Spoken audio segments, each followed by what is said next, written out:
All right, welcome to another day of Ether is another week. As you can see, I'm in tier 37 because I played a bunch of matches so far, and they were all kind of boring. It's not even that really. I just don't have anything to really say about them. It's the same map, same strategies as always. No real changes to really speak home about. And really not much that I was interested to really edit in regards to those maps. When I say no changes, like no changes in strategies and stuff, it's just like my light season teams haven't changed. It's just I've added Lumera. There is one team that has some interesting playstyles with pass on Lumera and the Golvegs, Summer Golveg and Ninja Golveg, so there's some interesting shenanigans there, and I've used it once thus far this week, so that one's kind of cool, but it's not that much to really write home about.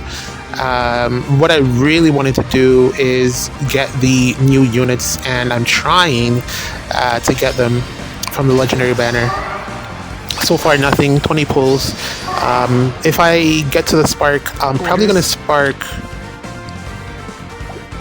Byleth. Even though colorless sucks so bad.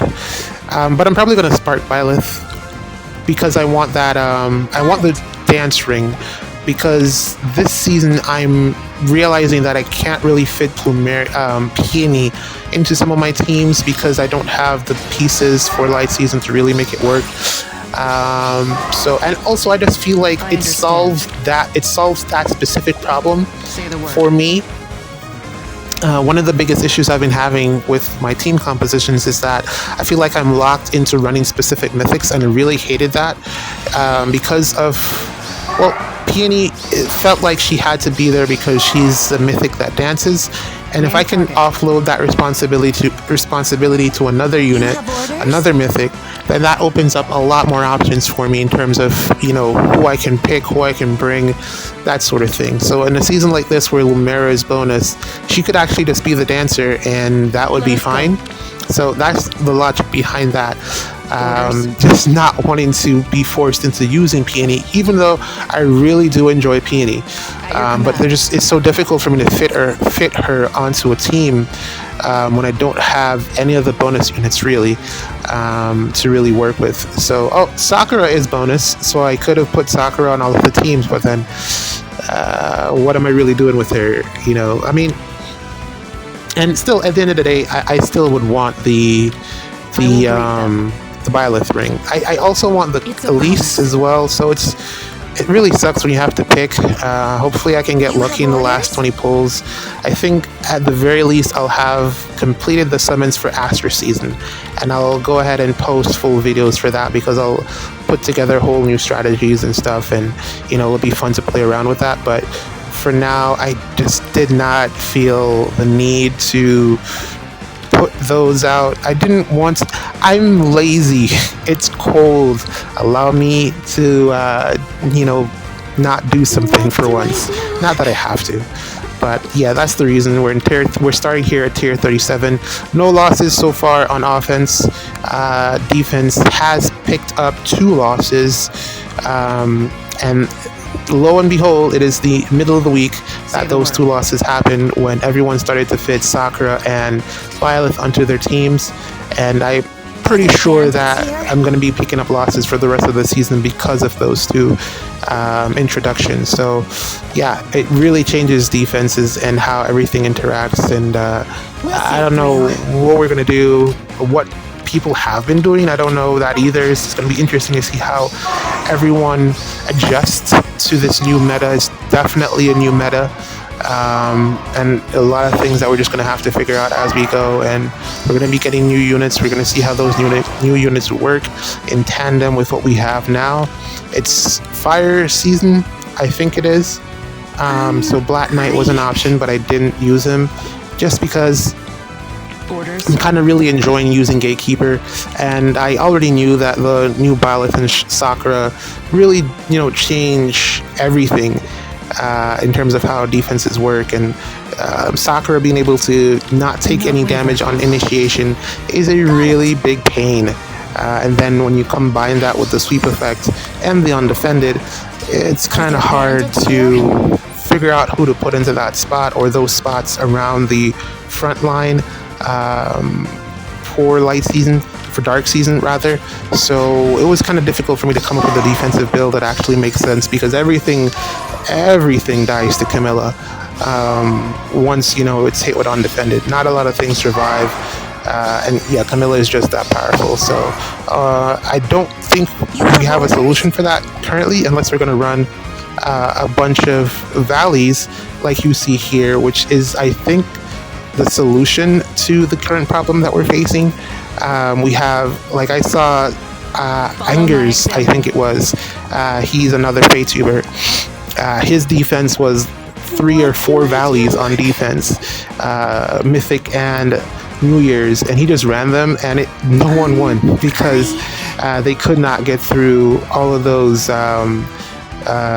special procs of her I forget what Valley thing is called, but I think that's also neutralized by Sakura, because Sakura has the null miracle within 3x3, so I think it's also neutralized if I'm not mistaken. So that's not even going to really work, especially if we combo that with Fatal Smoke from Hearthvulgar. That will be also really problematic there. But yeah, his defense was Valley plus Heimdallr, which meant that you had to waste an action before you could actually initiate into the defense. And then when you initiated into the defense, you needed 2 additional actions to be able to kill one of the Valleys, depending on where you attacked from. And it being last week, there really wasn't a solution for that, which kind of makes sense why IS would release the Sakura team now, because I'm pretty sure that type of defense would have caught on. I was really close to running double Valley on defense as well, but then I saw the banner, legendary mythic banner, emblem banner, and I was like, alright, never mind. You gotta get the new units in there with the rings and everything for it to really make sense. So I just didn't do that. But then his map also had double Lokis as well, similar to what you're seeing here. So I don't know if this is the new meta, but man, this is a really challenging map. Also, Stepbro has a defensive design layout like this, similar to this. I'm looking forward to his defense replays so that I can see how that performed as well. I gotta remind myself to check that out come the end of the season. I'll probably show you guys what it looks like if it's open. Sometimes he closes it for testing, which makes sense, but if it's open, I'll give you guys a sneak peek at what is there. But yeah, as you can see, it's I had to wait until turn 3 here to get Lucina, who is the one actually helping me clear this team out, the defensive layout out, because I miscalculated bonuses. I did not realize that Lynn here gives out the DR Shred bonus, which is unfortunate because the only thing I really wanted her to do was give out the style.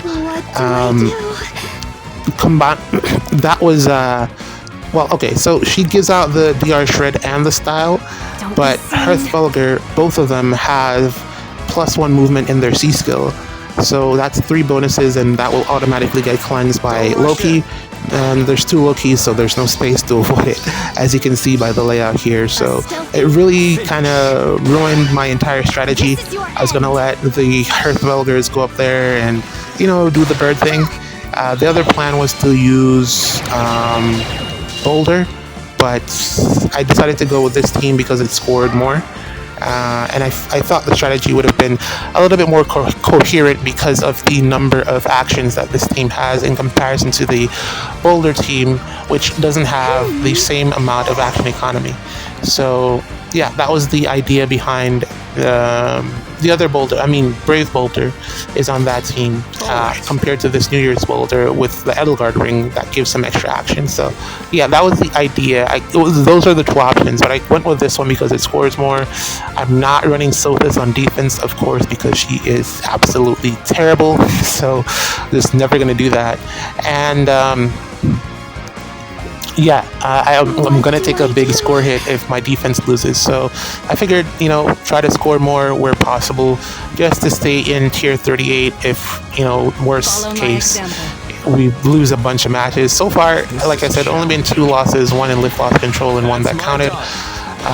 So we have one more day left, so we should be able to at least maintain tier 38, which is acceptable. Hopefully, if we get a loss, it doesn't count. So we don't lose any more lift, but it's already minus 38, so minus 58 rather. So yeah, don't want to lose any more lift for the rest of the season. This matchup is kind of frustrating, or has been kind of frustrating up until this point, where we've finally been able to take out the Valencia.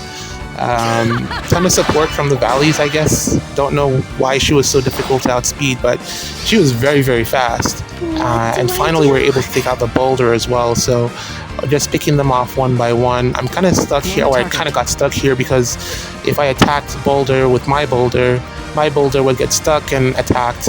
I didn't have a way to get them out, so I had to take some time to really think out a strategy to escape.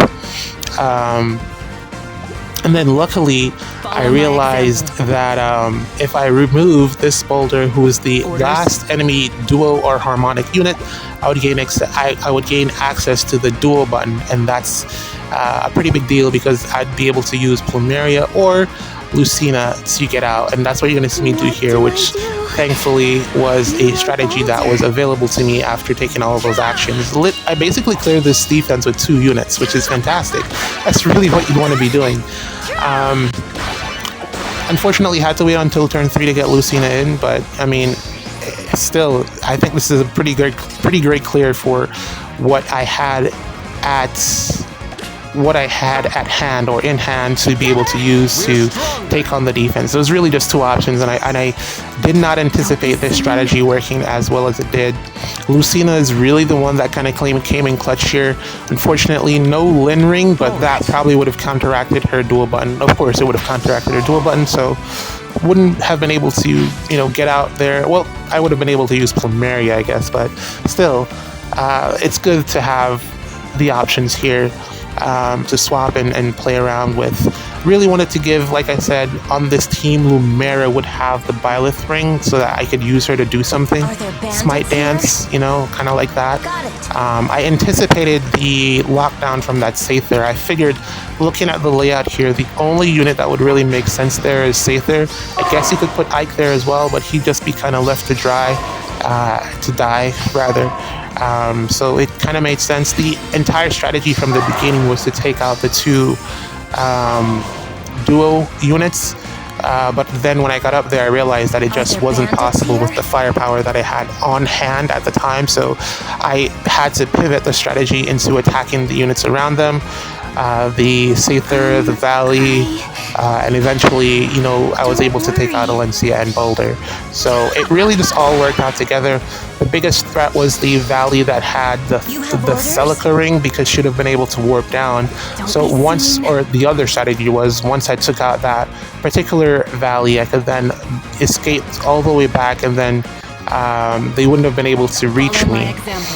The unit with the most threat range is the New Year's Boulder, and I was already going to be out of proximity of her attack, so everything would have been good with strategy number 1 if I had went that route, but kind of ended up in a strategy number 3 type of situation after realizing that I couldn't do anything about the dual units, which is fine, because as long as the value was gone, it would have been okay. Actually, as long as we took out Ather, it would have been okay, because they still would not have been able to reach. It just would have taken a long time to clear out the defense there, because they would have came down a bit closer.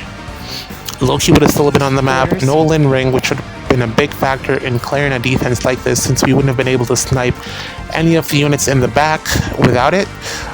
No bonuses, which is fine, because like I said, this New Year's Boulder does not function off of bonuses on herself. It's good to give them to her, but she doesn't necessarily need them. And she cleanses her penalties. So, once you're able to use your dual button or harmonic button, whichever one. But yeah, I think that this was a threatening defense, but and just had the pieces available to be able to clear it. I think the main piece was, like I said, the Lucina, and then just from watching it, you're able to see that this newer boulder is really, really good. Really good, really pivotal to the way that I'm able to approach maps like these. I think we might start seeing more of these, like I said earlier, in the future because of what Sakura does. There's going to be something that gives you no counter disrupt to counteract the mid-turn flash effect, so you definitely need drive no counter disrupt to counter that mid-turn flash. But in terms of combat, I mean, field effects are really the answer to a defense like this. You can get really far with a unit that has Omni Feud like Lucina, so I don't really think this is a guaranteed victory, but it's definitely something that you can do if people start running Alencia a ton, to kind of stall out and force them into a mistake while also maintaining a ton of offensive pressure. So this defense is a really good mixture of both of those two things, and I really like what this defensive layout was able to provide in terms of a challenge. I mean, as you can see, I'm obviously doing a video about it because it was a good defense. This was a rematch against one of the people that was able to win successfully against my defense, and they played really well on offense as well. So that's something that I wanted to point out too. So I figured definitely got to see what's up with this guy while he's running, and yeah, this was a fun map. It took me about 30 minutes, I want to say, to figure it out and clear it successfully. Granted, this is going to be cut down to about half that, but still, it's not as easy as I made it look. And we got all the bots. Gonna get out of here with Hearthwelder, who's just fantastic, man. This flyer, this bird is so good. This hawk is so good. GG's. Elise is here. What will we do? It's over.